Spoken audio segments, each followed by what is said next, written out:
کرام دوستو بزرگ السلام علیکم ورحمۃ اللہ تعالی وبرکاتہ۔ وعلیکم السلام ورحمۃ اللہ تعالی وبرکاتہ۔ الحمد للہ رب العالمین والصلاة والسلام علی اشرف الانبیاء محمد صلی اللہ تعالی علیہ وسلم وعلی آلہ واصحابہ اجمعین، اما بعد فاعوذ باللہ من الشیطان الرجیم، بسم اللہ الرحمن الرحیم۔ یا ایہا الذین آمنوا لا تأکلوا اموالکم بینکم بالباطل الا ان تکون تجارۃ عن تراض منکم۔ صدق اللہ المولانا العلی العظیم وصدقنا رسولہ النبی الامین المتین القوی الکریم، ونحن علی ذلک لمن الشاہدین والشاکرین والذاکرین الحمد للہ رب العالمین۔ بارگاہ رسالت میں درود پاک کا نذرانہ پیش کرے۔ اللہم صلی علی سیدنا محمد وعلی آل سیدنا محمد طب القلوب ودوائها وعافیت الابدان وشفائها وآلہ وصحبہ وبارک وسلم۔ صلو علیہ الصلاۃ والسلام علیک یا رسول اللہ صلی اللہ تعالی علیہ وسلم۔ انسان بڑا پریشان ہے اور اس کی سب سے بڑی جو پریشانی کی وجہ ہے وہ رزق کی تلاش۔ بس ہمیشہ اسے فکر لگی رہتی ہے کہ مجھے زیادہ سے زیادہ اللہ تبارک و تعالی روزی عطا فرمائے۔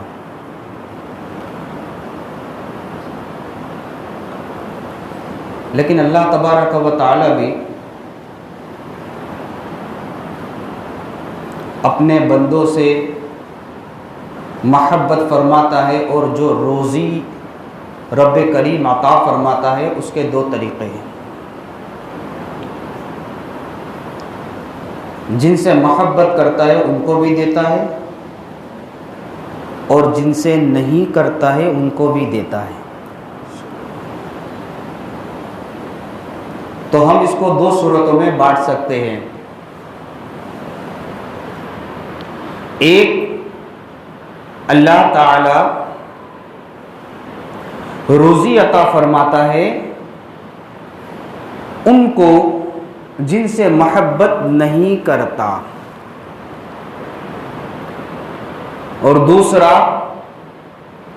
اللہ جن سے محبت کرتا ہے کبھی ان کو روزی عطا فرماتا ہے اور کبھی روک لیتا ہے۔ اور جب وہ روزی روک لیتا ہے تو پھر کیا دیتا ہے؟ سوال یہ ہے، کیونکہ حضور علیہ السلام نے فرمایا انسان کو اس کا رزق ویسے ہی تلاش کرتا ہے جیسے کہ اس کی موت۔ موت ایک ایسی شے ہے کہ دنیا کے سارے لوگ، چاہے وہ اسلام کے ماننے والے ہو یا اسلام کے علاوہ ماننے والے ہو، سارے لوگ اس بات پر یقین کرتے ہیں اور سب کے سب اس بات پر متفق ہے کہ موت سب کو آنی ہے۔ تو یہ تو حضور کا فرمان ہے کہ جیسے اس کی موت اس کو تلاش کرتی ہے، اس کا رزق بھی اس کو تلاش کرتا ہے۔ تو پھر تکلیف کہاں ہے؟ ہمارے سے جو غلطی ہوئی، مسٹیک ہوئی، وہ کہاں ہوئی؟ ہمارا توکل کمزور پڑ گیا اللہ کے بارے میں۔ اللہ جو ہمیں روزی عطا فرماتا ہے وہاں پر ہمارا جو اللہ پر بھروسہ تھا وہ تھوڑا سا کمزور پڑ گیا۔ ایک بزرگ اللہ کی بارگاہ میں کہتے ہیں، مولا الہ العالمین میں تیری بارگاہ میں دعا کرتا ہوں تو میری دعا قبول نہیں فرماتا، دوبارہ دعا کرتا ہوں قبول نہیں کرتا، بار بار دعا کرتا ہوں تو قبول فرماتا ہے، بار بار دعا مانگنے کے بعد رب فرماتا ہے میرے بندے میں تجھ سے محبت کرتا ہوں، میں چاہتا ہوں تو بار بار میری بارگاہ میں آئے، اور جب تو بار بار میری بارگاہ میں آئے گا میں تیری دعا قبول کروں گا، کیونکہ تیرا آنا مجھے پسند ہے۔ سبحان اللہ، سبحان اللہ۔ تو اللہ تبارک و تعالی بعضوں کو روزی عطا فرماتا ہے لیکن ان سے محبت نہیں کرتا، اور بعضوں کو روزی دیتا ہے اور ان سے محبت بھی فرماتا ہے اور ان کو دین کی دولت عطا فرماتا ہے۔ ایک بزرگ سے پوچھا گیا کہ حضرت فرمائے رزق کیا ہے؟ تو بولے تم دنیا کے آدمی ہو، تمہاری سوچ یہ ہوتی کہ مال و دولت ملنا ہی رزق ہے، پیسہ آ گیا یہ رزق ہے۔ وہ بزرگ نے بڑے پیارے کچھ جملے ارشاد فرمائے کہ اللہ تبارک و تعالی اپنے بندوں سے محبت فرماتا ہے، اور کبھی کبھی پیسوں کے اندر، لفظ یاد رکھو، رزق کا مطلب صرف پیسہ نہیں ہوتا ہے، کبھی کبھی پیسوں کے اندر کمی کر کے بندے کو تقوی عطا فرماتا ہے مال و دولت کی صورت میں، تو یہ اللہ تبارک و تعالیٰ اس کو رزق عطا فرماتا ہے۔ کبھی کبھی پیسوں کے اندر کمی کر کے اس کو نیک صالح اولاد عطا فرماتا ہے، کبھی کبھی پیسوں کے اندر کمی کر کے اس کو سکون عطا فرماتا ہے۔ دنیا کی دولت ساری کے ساری خرچ کر دو، بڑے بڑے لوگ، بڑے بڑے تاجر ہیں دنیا کے اندر، ساری دنیا کی دولت خرچ کر دو، کیا سکون تلاش کر سکتے ہو؟ سکون خرید سکتے ہو؟ سکون نہیں خریدا جا سکتا۔ کبھی کبھی پیسوں کے اندر کمی کر کے اس کو نیک صالح بیوی عطا فرماتا ہے، فرما بردار بیوی عطا فرماتا ہے۔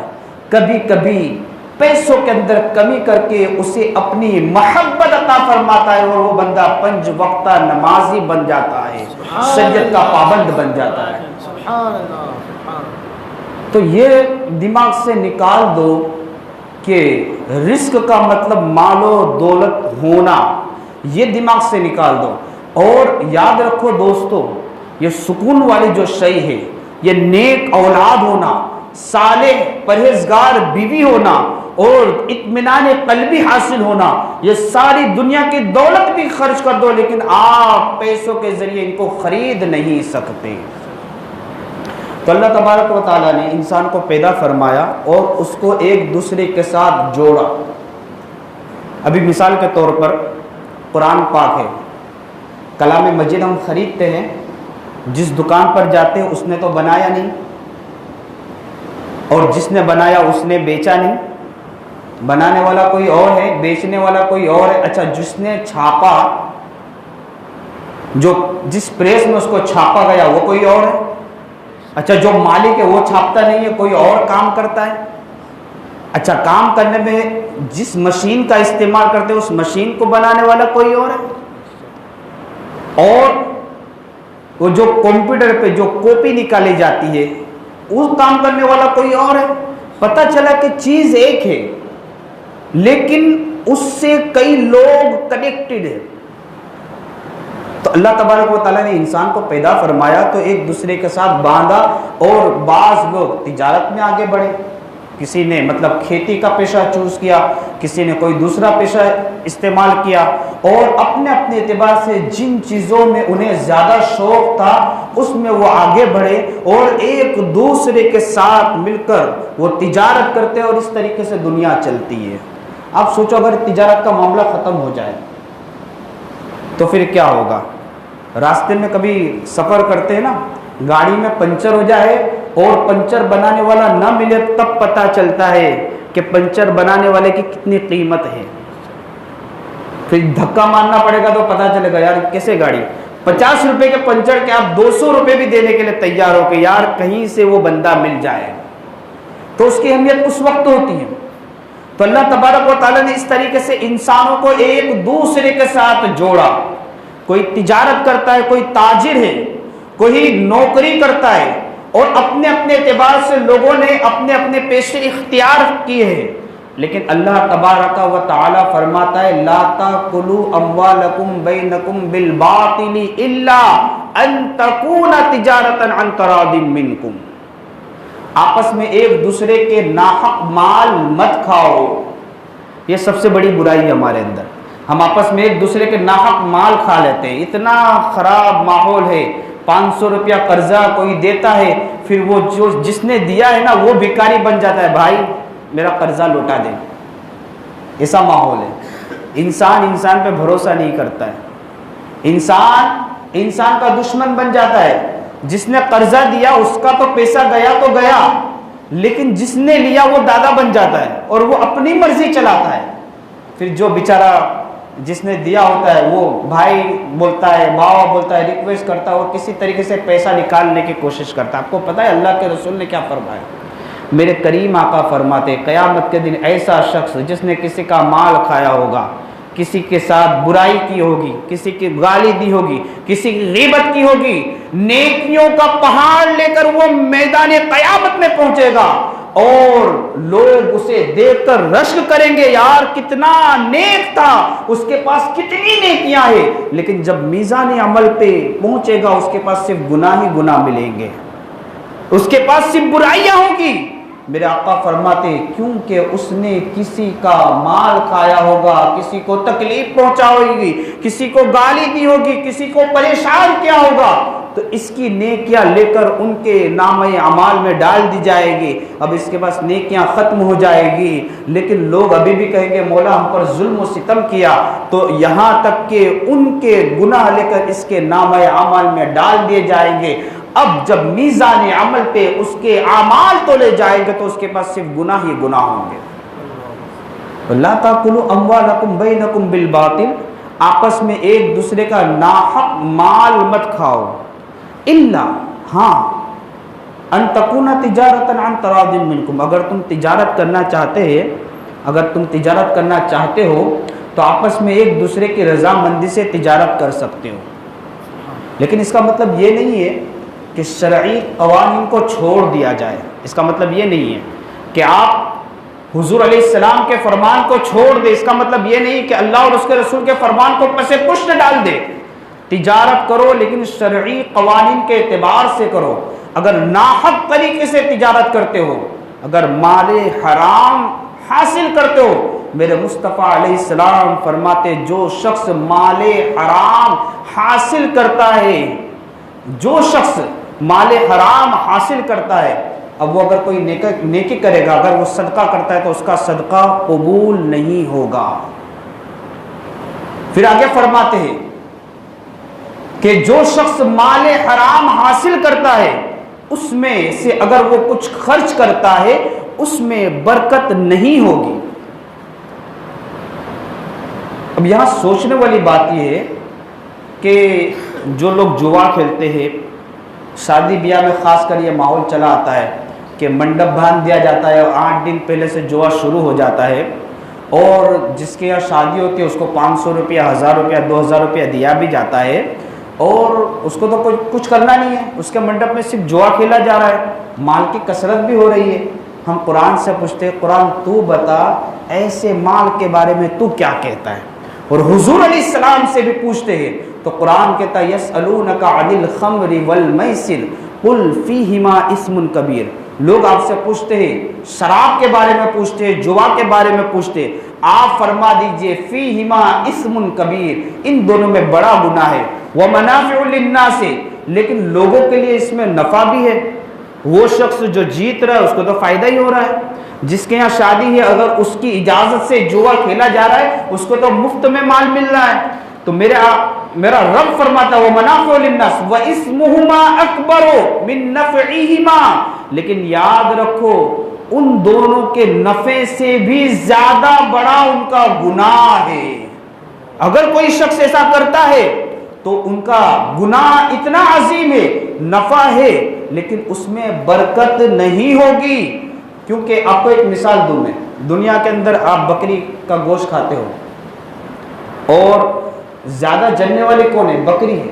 آپ کتوں کو بھی دیکھو راستے کے اندر، کتیا جو ہوتی ہے وہ ایک ساتھ 5 6 7 بچے جنتی ہے اور بکری ایک ہی بچہ جنتی ہے، لیکن برکت کس میں ہے؟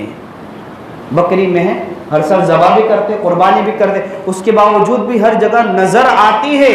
تو زیادہ ضروری یہ ہے کہ آپ جو مال و دولت حاصل کر رہے ہو اس میں برکت ہونا ضروری ہے، اس کی کثرت ضروری نہیں ہے۔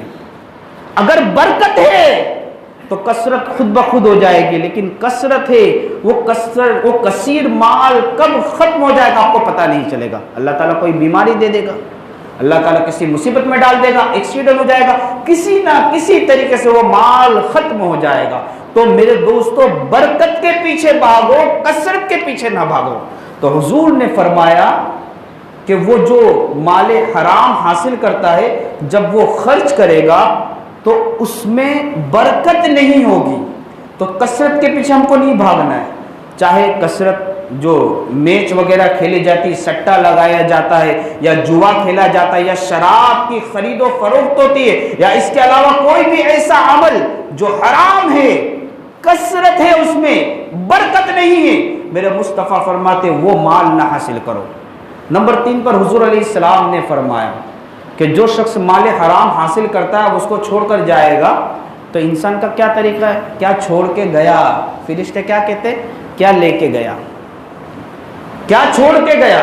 اب اس کا حساب کسے دینا ہے؟ ابھی تو اس کی تجہیز و تدفین ختم نہیں ہوئی، اس کے بعد سے لے کر اگر اولاد ہے تو جھگڑا شروع کر دیتے، ہمیں اتنا ملنا چاہیے، ہمیں اتنا ملنا چاہیے، رہیں گے اور مکان کے اندر، سرکار غوث اعظم فرماتے رہیں گے اور مکان کے اندر، لیکن حساب تو تجھے دینا ہوگا، لہٰذا تو فکر کر کہ تجھے جو مال و دولت مل رہا ہے اس کا تجھے کیا کرنا ہے۔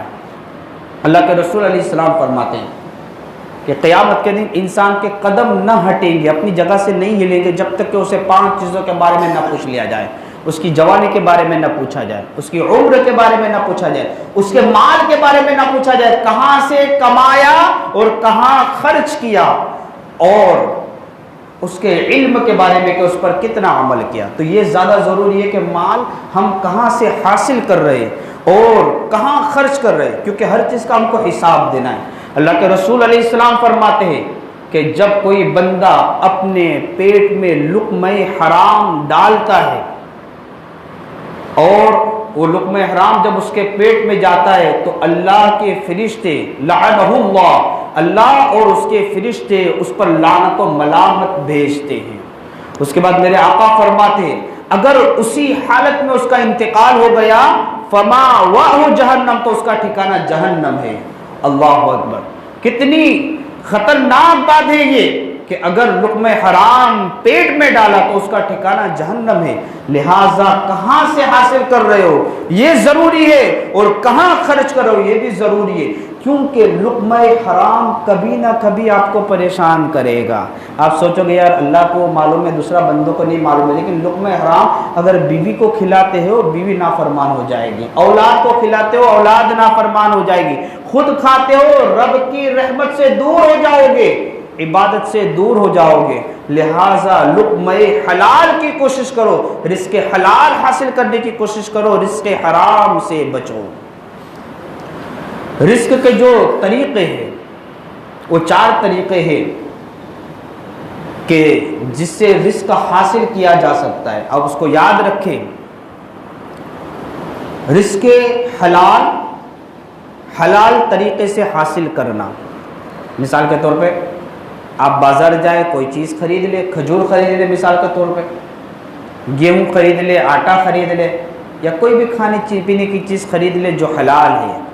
حلال شے کو حلال طریقے سے حاصل کرنا، نمبر 1۔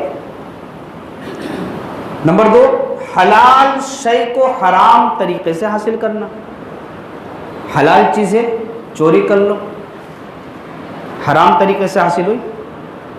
نمبر 3، حرام شے کو حلال طریقے سے حاصل کرنا، جو چیز حرام ہو اس کو حلال طریقے سے حاصل کرنا۔ اس کی کئی مثالیں بن سکتی ہیں۔ مثال کے طور پہ وہ جانور جس پر اللہ کا نام نہ لیا گیا اور اس کو ذبح کر دیا گیا وہ حرام گوشت ہے، ہم نے اس کو خریدا حلال طریقے سے۔ اور نمبر 4، حرام شے کو حرام طریقے سے حاصل کرنا، مثال کے طور پہ شراب ہے، جوا ہے، یہ حرام ہے، شراب حرام ہے، حرام شے ہے اور حرام طریقے سے حاصل کر رہے ہو۔ تو 3 جو صورت ہے وہ ناجائز و حرام ہے۔ جو پہلی صورت ہے حلال شے کو حلال طریقے سے حاصل کرنا، یہ جائز ہے۔ لہٰذا وہ لوگ جو حلال شے کو حرام طریقے سے حاصل کرتے ہیں ان کی ایک مثال جیسے کہ وہ اپنے کاروبار میں جھوٹ بولتے ہیں۔ آپ کو پتہ ہے جھوٹ کتنی بڑی برائی ہے اور بڑی بیماری ہے۔ اللہ کے رسول علیہ السلام فرماتے ہیں کہ جب کوئی بندہ جھوٹ بولتا ہے تو فرشتے اس کے جھوٹ کی بدبو کی وجہ سے اس سے 1 میل دور بھاگ جاتے ہیں. اللہ اکبر. اور اس کے کاروبار سے برکت اٹھا لی جاتی ہے. میرے آقا علیہ السلام فرماتے ہیں کہ سچا اور امانت دار جو تاجر ہے اس کا حشر قیامت کے دن انبیاء کے ساتھ ہوگا، صدیقین کے ساتھ ہوگا، شہداء کے ساتھ ہوگا. کتنی عظیم بات ہے. لیکن میرے آقا علیہ السلام فرماتے ہیں کہ جو جھوٹا ہے، جو جھوٹا تاجر ہے، جو جھوٹ سے تجارت کرتا ہے، اس کا حشر کیا ہوگا؟ تو میرے آقا علیہ السلام فرماتے ہیں کہ وہ جھوٹ بولتا ہے، اس کی وجہ سے قیامت کے دن جھوٹے تاجر کو بدکاری کے ساتھ اٹھایا جائے گا. یعنی جھوٹے تاجر بدکار ہوں گے، اس حالت میں ان کو اٹھایا جائے گا. اب سوال یہ ہے کہ یا رسول اللہ یہ جو تاجر ہیں یہ بدکار کیسے ہوئے؟ تو فرماتے ہیں اس وجہ سے کہ انہوں نے اپنی تجارت میں جھوٹ بولا، کسی کے ساتھ ناانصافی کی، کسی پر ظلم و ستم کیا، ناپ تول میں کمی بیشی کر دی یا جھوٹ کا استعمال کیا. تو ایسے تاجر جو ہے قیامت کے دن بدکار اٹھائے جائیں گے. اسی لیے تو بازار میں کہا گیا کہ بازار میں مت جاؤ. بازار میں جانے کا جو حکم ہے نا کہ بازار میں مت جاؤ، بازار سب سے بری جگہ ہے اور مسجد سب سے اچھی جگہ ہے. یہ ایسے خائن تاجروں کی وجہ سے یہ حکم دیا گیا ہے. اور میرے آقا علیہ السلام فرماتے ہیں کہ جب بندہ بازار میں جائے تو وہ چوتھا کلمہ لا الہ الا اللہ وحدہ لا شریک لہ لہ الملک ولہ الحمد یحیی ویمیت بیدہ الخیر وہو علی کل شیء قدیر، یہ کلمہ پڑھ لے اور بازار میں داخل ہو. اللہ کے رسول علیہ السلام فرماتے ہیں اللہ تعالیٰ اس کی برکت سے بازار کی جو برائی اس سے تو وہ دور ہو جائے گا، لیکن اس کے پڑھنے کی برکت سے اللہ تبارک و تعالیٰ اس کو 1,00,000 نیکی عطا فرمائے گا. اور اس کے پڑھنے کی برکت سے اللہ تبارک و تعالیٰ اس کے 1,00,000 گناہ کو مٹا دے گا. اور اس کے پڑھنے کی وجہ سے اللہ کے رسول فرماتے کہ اللہ تبارک و تعالیٰ اس کے 1,00,000 درجات کو بلند فرمائے گا. آپ سوچیں کتنا عظیم مقام ہے. اور میرے آقا فرماتے اس کے پڑھنے کی وجہ سے اللہ تبارک و تعالیٰ جنت میں اس کو محل عطا فرمائے گا. تو کتنی عظیم بات ہے. تو دوستو یہ سب فکریں چھوڑ دو، اللہ پر توکل کرو، اللہ کی رسی کو مضبوطی سے تھامو. ارے بھائی اس نے پیدا کیا ہے تو وہ پالے گا بھی ضرور. یہ سوچ نکال دو کہ ہم حرام طریقے سے مالے حلال کو حاصل کرے یا مال و دولت کو حاصل کرے، یہ سوچ نکال دو. اللہ پر توکل کرو. حضرت سفیان ثوری رحمت اللہ تعالی علیہ سے پوچھا گیا کہ حضور نماز کے اندر پہلی صف افضل ہے یا آخری صف؟ آپ سے بھی پوچھوں گا تو آپ کہو گے پہلی صف افضل ہے اور نماز جنازہ میں آخری صف. تو حضرت سفیان ثوری سے پوچھا گیا نماز میں پہلی صف افضل ہے کہ آخری صف افضل ہے؟ فرماتے ہیں کہ پہلی اور آخری میں تو نماز ہو جائے گی، فکر اس کی کر کہ تو جو روزی حاصل کر رہا ہے وہ حلال ہے کہ حرام ہے. کیا فرمایا؟ اگر تیری روزی حرام ہے تو تیری عبادت کا کیا فائدہ؟ تو اس کی فکر کر.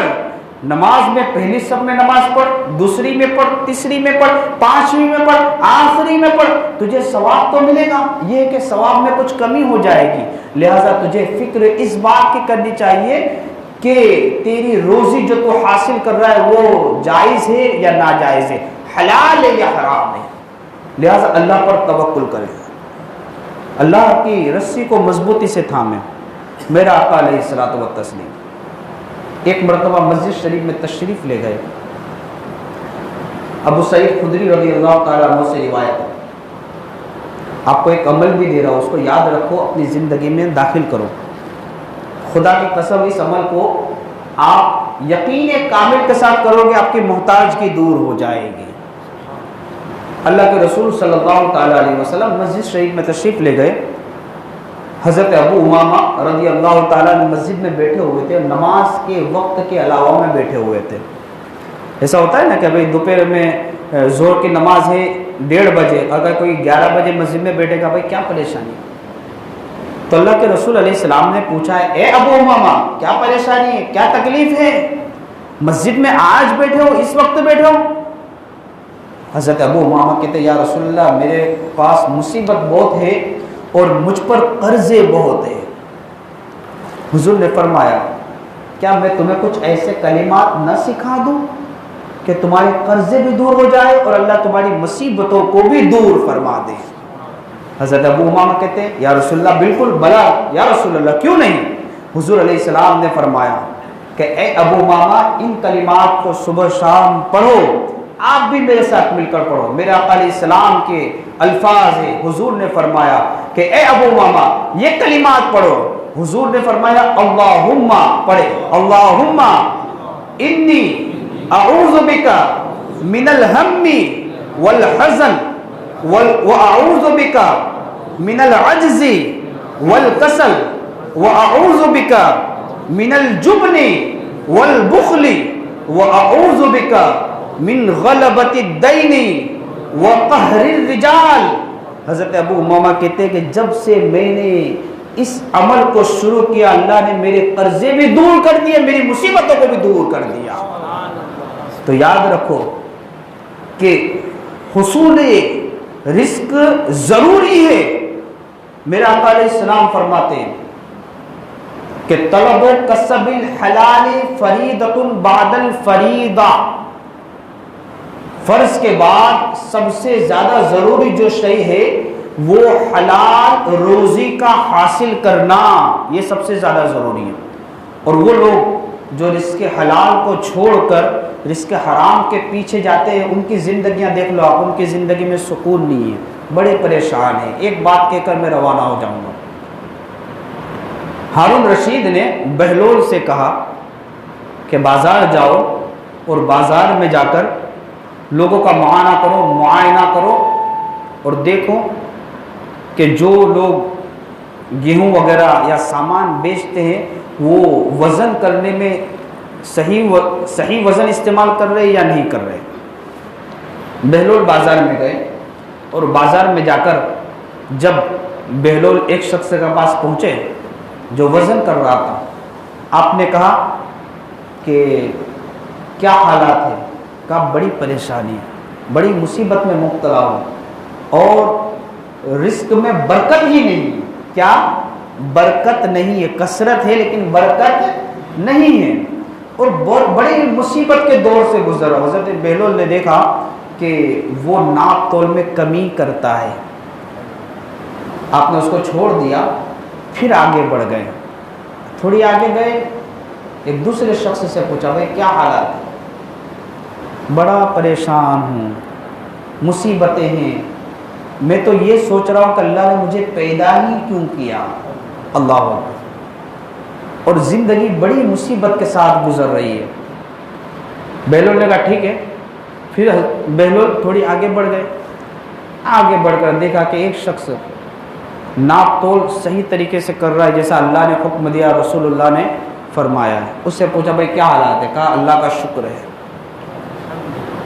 رزق حلال کما رہا ہوں، رزق حرام سے بچ رہا ہوں، اور اس کا فائدہ یہ ہے کہ اگر رزق حلال کماؤ گے، رزق حرام سے بچو گے، اللہ تبارک و تعالی نیک اولاد عطا فرمائے گا۔ بہلول واپس آ گئے، خلیفہ ہارون رشید نے پوچھا کیا ہوا؟ بازار میں گئے تھے، کیا ہوا؟ کہا کہ بادشاہ بڑا پریشان ماحول ہے اور بڑی دیانتداری لوگوں کے اندر موجود نہیں ہے۔ اچھا کیوں؟ کہا میں نے کچھ لوگوں کو دیکھا وہ خائن ہے لیکن وہ خسارے میں ہے، اور ایک شخص ایسا ہے جس نے خیانت نہیں کی، وہ بڑا خوش ہے۔ بہلول کی یہ بات سن کر بادشاہ غصے ہو گیا اور اس نے کہا کہ تم نے انہیں گرفتار کیوں نہیں کیا؟ بہلول کہتے ہیں بادشاہ اللہ نے انہیں پہلے ہی گرفتار کیا ہوا ہے۔ آپ سوچو، اللہ نے انہیں پہلے ہی گرفتار کیا ہوا ہے۔ اتنی پریشانی ہے، جو خیانت کرتے ہیں ان کے رزق سے برکتیں اٹھا لی جاتی ہے، اور جو صداقت استعمال کرتے اللہ تبارک و تعالیٰ انہیں غنی فرما دیتا ہے۔ لہٰذا ایسے بنو کہ اللہ تبارک و تعالیٰ تم سے راضی ہو، اور ہم ویسے بندے کیوں نہ بنے کہ رب ہم سے کہے کہ میرے بندے میری بارگاہ میں تیرا بار بار آنا مجھے پسند ہے۔ ایسے بندے بنو. اللہ تبارک و تعالیٰ کی بارگاہ میں دعا ہے کہ اللہ تعالیٰ ہمیں صراط مستقیم پر عمل کرنے کی توفیق عطا فرمائے. وآخر دعوانا الحمدللہ رب العالمین.